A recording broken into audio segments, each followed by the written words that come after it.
इमरान खान की एस्टेब्लिशमेंट से डील या मामला कुछ और। अंसार अब्बासी का कॉलम। इमरान खान को बेमिसाल रिलीफ देने के लिए गुज़िश्ता 24 घंटों के दौरान अदलिया ने सब कुछ कर दिया, चाहे वो मुमकिन था या नामुमकिन।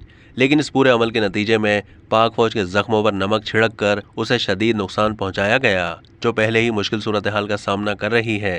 सियासी हल्कों और मीडिया में इमरान खान के लिए इस्लामाबाद हाई कोर्ट और सुप्रीम कोर्ट के खुसूसी रवैये के अदालती, कानूनी और सियासी पहलुओं पर बहस व मुबाहिसे हो रहे हैं।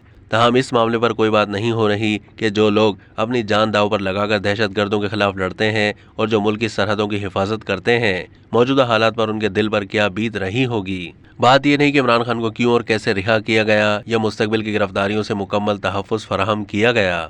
जो बात फौजियों और उनके अहल खाना के लिए बाइस तकलीफ है वो ये है कि अदलिया ने दिफाई तनसीबात, इमारतों, यादगार, अलामात वगैरह पर PTI के मुजाहिरीन के हालिया हमलों का नोटिस तक नहीं लिया।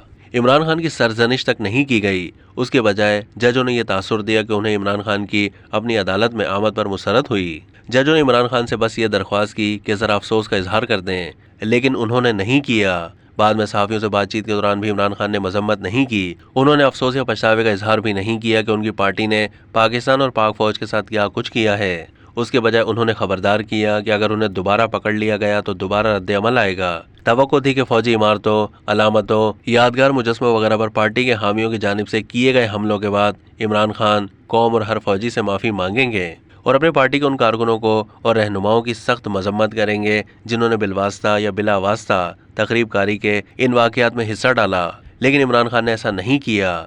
उसके बरक्स अदलिया से गैर मामूली रिलीफ हासिल करने के बाद इमरान खान ने बराह रास्त आर्मी चीफ को मौरूद इल्ज़ाम करार देते हुए उन्हें अपनी गिरफ्तारी का जिम्मेदार करार दे दिया। वो ISI के एक मेजर जनरल पर कई महीनों से तनकीद कर रहे हैं, लेकिन जब आज उनसे एक सहाफ़ी ने सिक्योरिटी अहदेदारों के मुतालिक सवाल किया तो उन्होंने कहा है कि सिर्फ एक शख्स जिम्मेदार है, वो है आर्मी चीफ। इमरान खान कहते रहे हैं कि पाकिस्तान की बका के लिए पाक फौज का इदारा अहम है। वो ये कहते थे कि आर्मी उनकी अपनी जान से भी ज़्यादा अहम है। तहाँ वो ये बात बड़ी ही आसानी से नज़रअंदाज कर रहे हैं कि उनके फ़ौज मुखालिफ बयानिए जिसके मुतालिक वो कहते हैं कि ये सिर्फ चंद जर्नैलों के बारे में है, उसकी वजह से उनकी पार्टी के कारकुनों ने एहतजाज के दौरान फ़ौज से जुड़ा जो कुछ नज़र आया सब पर हमला किया और तोड़ा।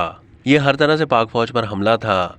इससे भी संगीन मामला ये है कि PTI के चंद रहनुमाओं की ऑडियो लीक सामने आई हैं जिनमें वो ये कहते सुने गए हैं कि फ़ौजी इमारतों पर हमले पहले से तयशुदा हिकमत अमली का हिस्सा थे। 9 मई का दिन वाकई पाकिस्तान और पाक फौज के लिए यौम सिया था। इस दिन जो जख्म लगे थे वो गहरे और दिल तोड़ देने वाले थे, क्योंकि हमलावर हमारे अपने लोग थे। इमरान खान के मुतालिक उमूमन कहा जाता है कि उन्होंने सियासत में जहर घोल दिया है, लेकिन हालिया वाक़यात से मालूम होता है कि उन्होंने अपने कारकुनों के जहनों को पाक फौज के खिलाफ जहर आलूद कर दिया है। इमरान खान को चाहिए कि वो मामलात को दुरुस्त करें, ना कि मजीद हर्जा सराई करें। उन्हें एहसास होना चाहिए कि ये न सिर्फ पाकिस्तान बल्कि पाक फौज के खिलाफ भी खतरनाक है और इन बातों से इमरान खान और उनकी सियासत को कोई फ़ायदा नहीं होने वाला। अब तक के लिए इतना ही। मज़ीद मालूमात के लिए डेली जंग के YouTube चैनल को सब्सक्राइब कीजिए।